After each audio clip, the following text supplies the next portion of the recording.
Greetings, fellow travelers, vagrants, explorers, wildlanders, and welcome to the Retro Wildlands. My name is Nomad, and this is my gaming podcast where I like to share my thoughts and experiences with a video game that I've discovered or rediscovered while roaming the gaming wildlands. Thank you for joining me around the campfire, my friends.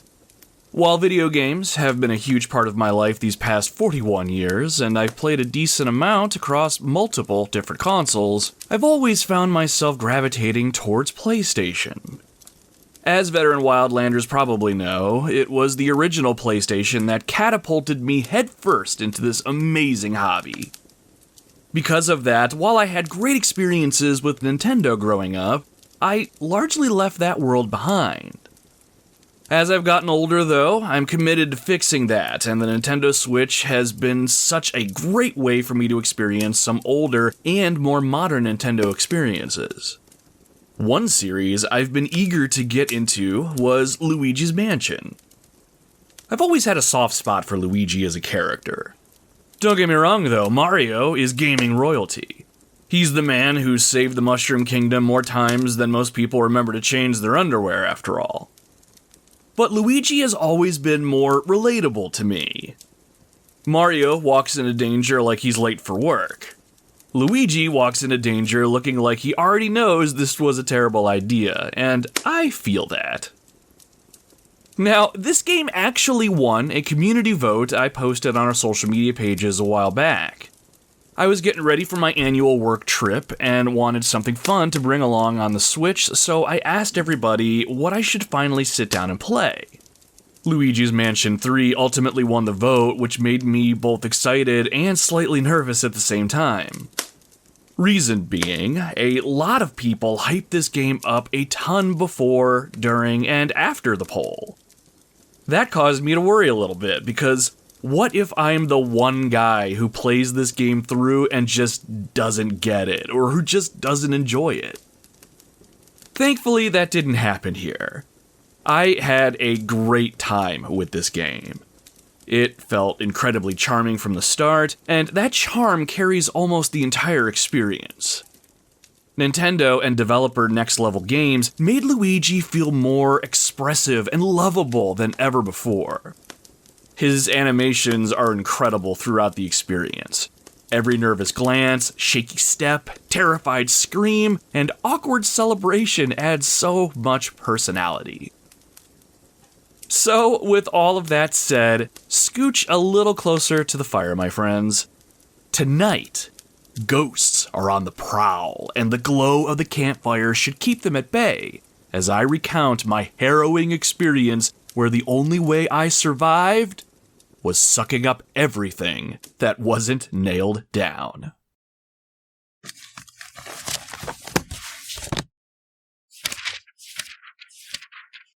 Gaming Wildlands Expedition Entry 7. Game: Luigi's Mansion 3. System: Nintendo Switch. Originally completed April 24th, 2026.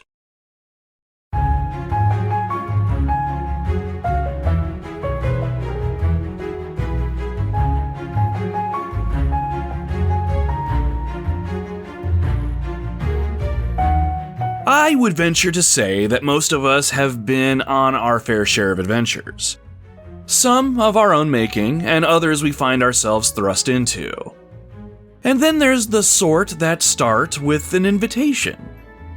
In Luigi's Mansion 3, Luigi, Mario, Peach, and a handful of Toads are invited to stay at the Last Resort, a luxurious hotel after Luigi receives what looks like a dream vacation package.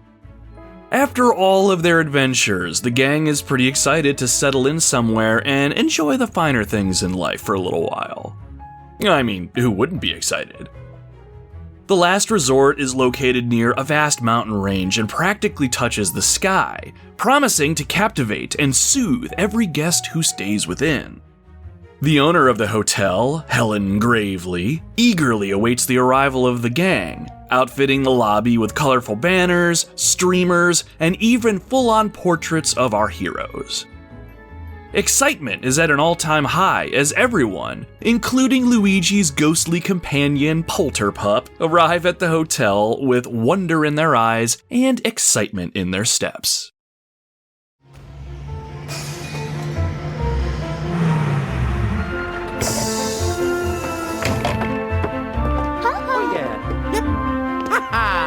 Here we go. Here we go. Yeah. Okay, come on. Oh yeah, let's go.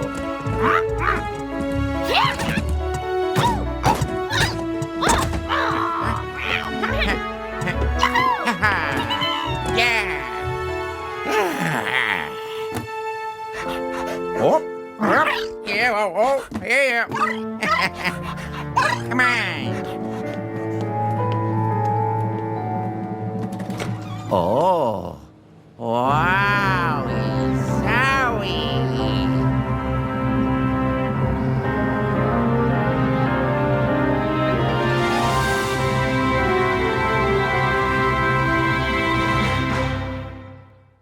Things, though, are not what they seem. Luigi heads to his room and decides to sleep after a long day of travel. However, as he rests and dreams the sweetest of dreams, his world is shattered by the screams of Princess Peach. Huh? Huh? Huh? Hello? To the surprise of no one, things go wrong almost immediately. The hotel turns out to be haunted. Everyone gets captured by King Boo, and Luigi once again finds himself reluctantly stepping up to save the day. Starting off, Luigi has only a flashlight and whatever droplets of courage he can scrape together as he tries to discover a way to not only save his friends and his brother, but also survive. The setup here is pretty simple, as most Nintendo games are, but it works out perfectly. One thing I really appreciated is the hotel setting itself. Now, yes, technically the game is called Luigi's Mansion, and not Luigi's very haunted hotel experience featuring aggressive interior decorating, but once you get past that little detail, the hotel concept is fantastic. As Luigi explores the hotel in search of his friends, he'll come across a massive elevator that he could use to go to other floors. We learn early on that Mario and pals are being held on the upper floors, but the buttons for the elevator have been removed and hidden all over the hotel. The hook is working your way through each floor, locating the next elevator button, heading to the next floor, and repeating. That sounds kind of mundane on paper, but the cool thing is, every floor has its own distinct theme, and that became one of my favorite things about the entire gameplay experience. You never really know what's waiting for you next.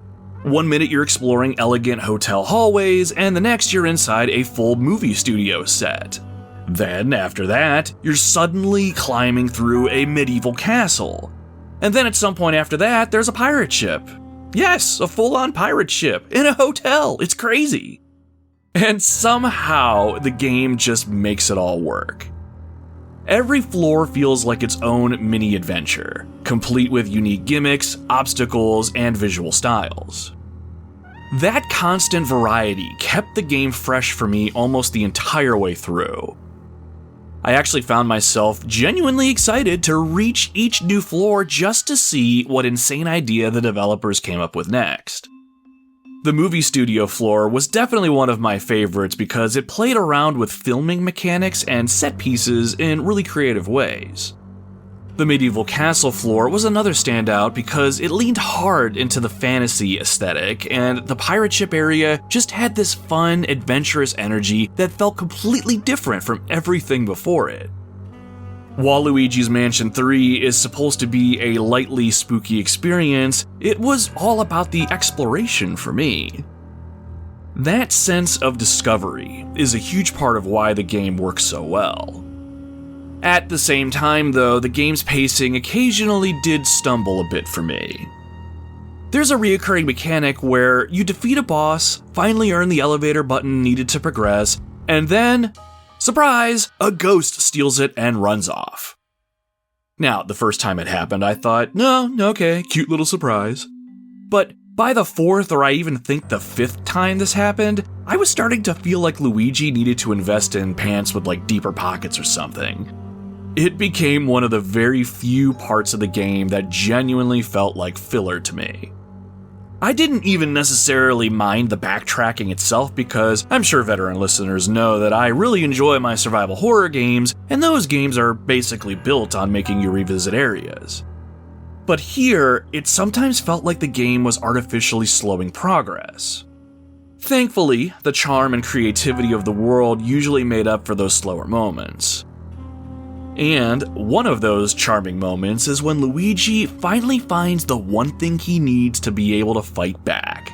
His trusty vacuum cleaner, the Poltergust G00, hiding inside an old car that looks hauntingly familiar.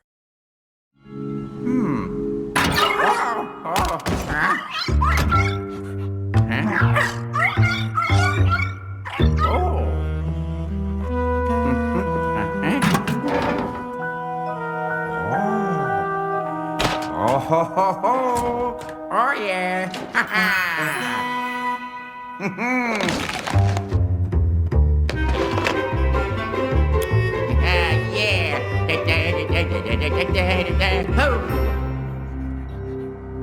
Oh. Huh?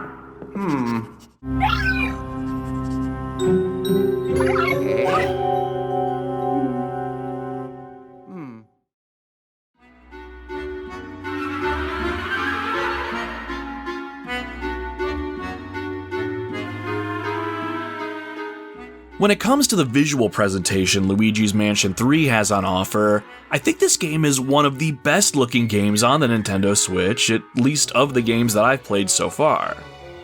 At times it looked like I was playing a fully animated movie. The lighting effects specifically were fantastic. The reflections, shadows, ghost effects, environmental detail, all of it comes together beautifully.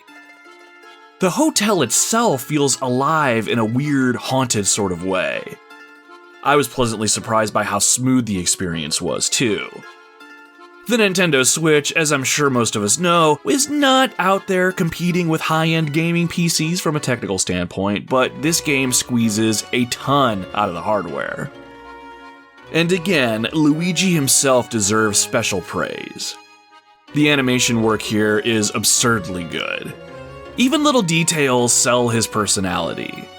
The way he nervously peeks around corners, the way he reacts when ghosts appear, the way he celebrates after solving puzzles or clearing a room full of ghosts like he just won the Super Bowl or something. It's impossible not to smile even a little bit when you're watching him. Speaking of the ghost designs are also excellent. Some are kinda creepy, some are pretty goofy, and some look like they wandered out of a haunted Disney attraction. But nearly all of them have a unique personality. Oh, and the boss ghosts that you face at the end of each floor, they especially stand out because each one feels unique and memorable. Like most Nintendo games, this one doesn't have voice acting, but it's still very easy to pick up on each of the ghosts' nuances based on their mannerisms and how they behave. I've also got to call out the music and the sound design here. The soundtrack isn't necessarily something I'm going to listen to driving to work or anything like that, but it fits the atmosphere in-game perfectly. There's this playful, spooky energy throughout the game, and that's really the best way to describe the overall tone. Luigi's Mansion 3, at its heart, is not a scary game. Not really, anyway. It wants to feel spooky without ever becoming overwhelming, which honestly makes it perfect for younger players or people who normally don't enjoy horror games. There are a few moments where the game tries to startle you with both music and sound, but it's all very tame and approachable. Think Halloween family movie, more so than survival horror nightmare. But the moments where it's obvious the game is trying a little too hard have to be some of my favorite moments overall.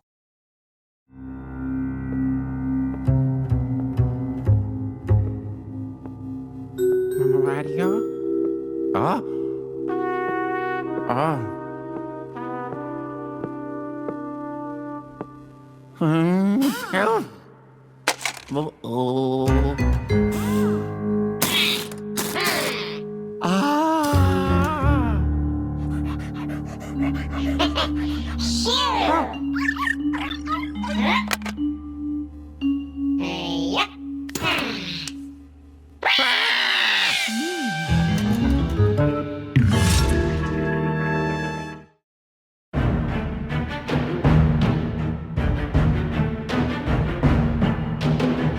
When it comes to the core gameplay loop in Luigi's Mansion 3, it revolves around exploring rooms, solving puzzles, uncovering secrets, and vacuuming up ghosts. And let me tell you something. The fact that most of this revolves around the vacuum itself is how this game really sunk its hooks in me. The vacuum mechanic itself is ridiculously satisfying. I love tearing apart rooms, looking for hidden items and coins and other hidden objects. Oh, those are some nice curtains over there. Vacuum them up. Oh, some pretty interesting furniture. Suck them up too. Ooh, a line of potted plants. Goodbye. If it wasn't bolted to the floor, I was trying to inhale it into another dimension with my vacuum. There's just something weirdly relaxing and cathartic about cleaning up a haunted hotel while simultaneously causing thousands of dollars in property damage. Building on that a little further, the game constantly rewards curiosity. You'll find hidden money, gems, secrets, and little environmental interactions everywhere. All of it encourages experimentation in a way that feels rewarding instead of frustrating. One major problem I did have with this, though. While you're going to be finding tons of money and coins, and collecting as much as you can is oh so satisfying, you really can't spend it on much of anything worthwhile. You can turn your money in for some self-revive items in case you perish, or you can use your money on an item or two to help you locate a hidden treasure, but that's really it. I personally would have loved to be able to unlock new abilities, costumes, or upgrade the vacuum cleaner itself with the money that I found. Once I knew that money didn't really translate to much, it did make sucking everything up slightly less enjoyable, but only slightly.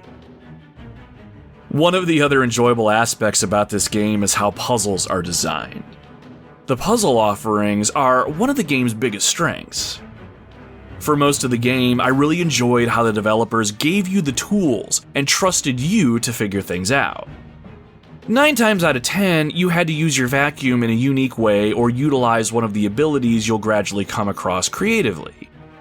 There were multiple moments where I got stuck briefly, experimented with my abilities, and then suddenly had one of those satisfying aha moments when I finally figured out what to do. Those moments felt great. It's worth noting that the game never made me feel dumb for experimenting. That said, though, some later game puzzles definitely pushed my patience. Now, I will fully admit that I am not exactly a puzzle-solving mastermind. I've made that clear on previous episodes.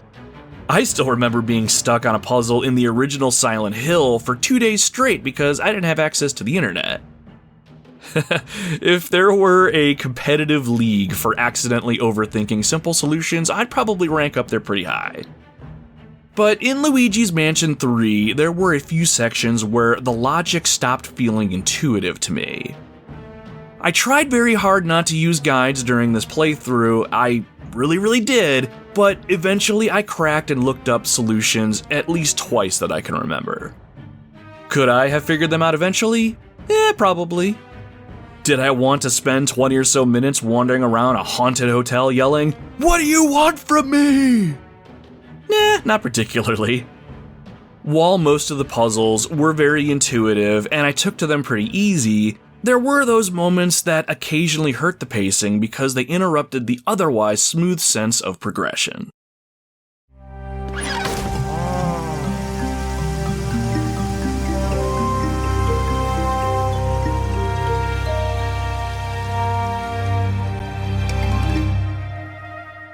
Ha ha!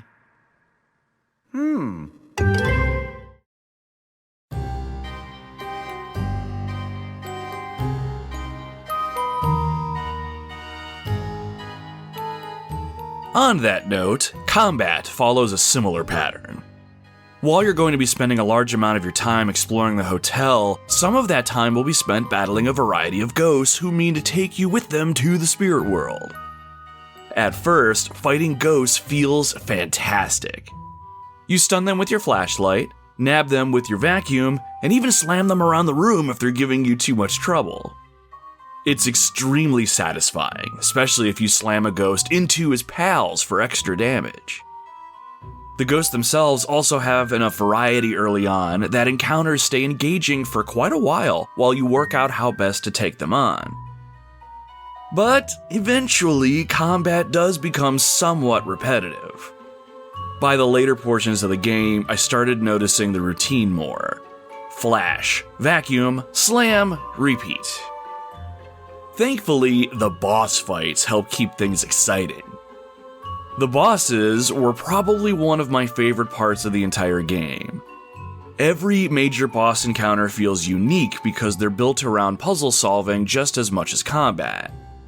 Part of the fun is figuring out how each boss works and identifying the opening that you need to exploit. And once you finally understand the gimmick and start dominating the fight, you feel incredibly powerful. The game does a really good job of making you feel clever without making the bosses feel unfair. There may have been one, maybe two bosses that gave me a little bit of difficulty understanding what I needed to do, but the fact that I can't remember them right now should be enough to know how well they did with them. I almost feel bad sucking up the ones I really liked. Almost.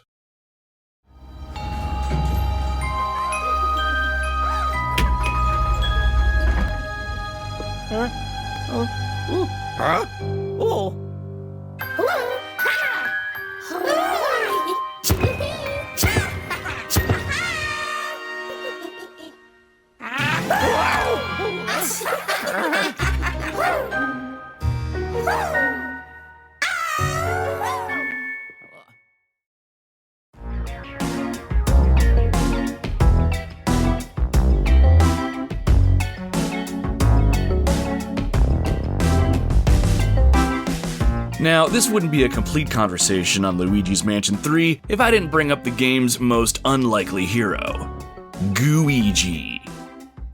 Who or what is Luigi, you ask? Luigi is a clone of Luigi made entirely out of, well, goo.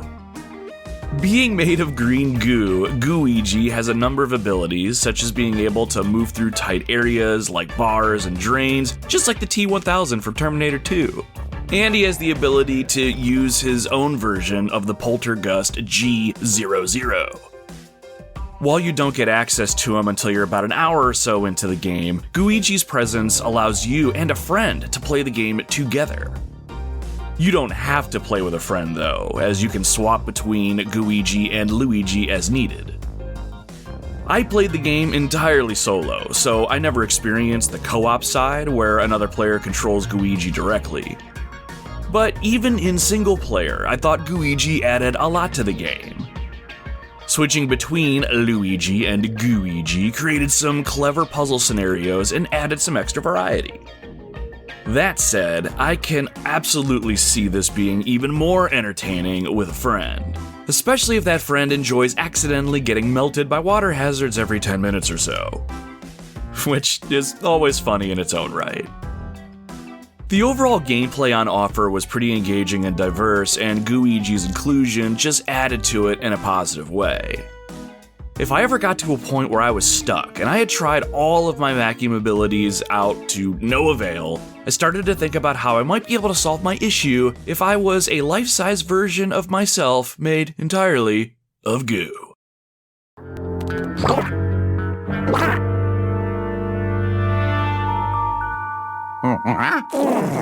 Huh?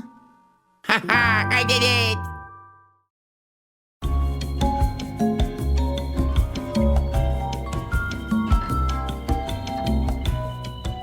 When it comes down to it, I completely understand why people love Luigi's Mansion 3. This game is charming from beginning to end. It's creative, it's funny, it looks fantastic, and it manages to make exploring a haunted hotel feel cozy instead of stressful. I think what impressed me most was just how much personality the game has. Nintendo and Next Level Games turned Luigi into such an expressive and lovable main character that he completely carries the experience. And that's hard for any character to do on their own. Even during slower sections or when I'm working through some frustrating puzzles, I still wanted to keep going because the world itself was so entertaining. That said, I don't think this is a perfect 10 out of 10 experience though. Some puzzles did become overly complicated. Combat loses little steam over time, and the repeated elevator button stealing gimmick thing tested my patience more than once. But none of those issues were enough to ruin the overall experience for me. And the main reason for that was the highs were just so consistently enjoyable. If you're someone who enjoys exploration-focused games, light puzzle solving, charming Nintendo humor, or just watching Luigi panic his way through dangerous situations, there's a really good chance that you'll have a great time here. All in all, this ended up being the perfect game for my work trip. Luigi's Mansion 3 is one of the most charming, polished, and visually impressive games on the Nintendo Switch, even if some puzzles and repetitive combat occasionally slow things down. And for me personally, that charm carried the game a very long way.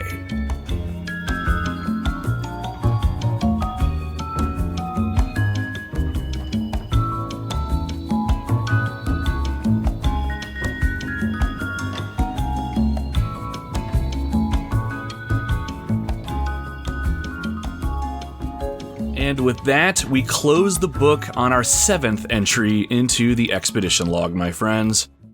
This has been the Retro Wildlands Expedition Log number 7, Luigi's Mansion 3.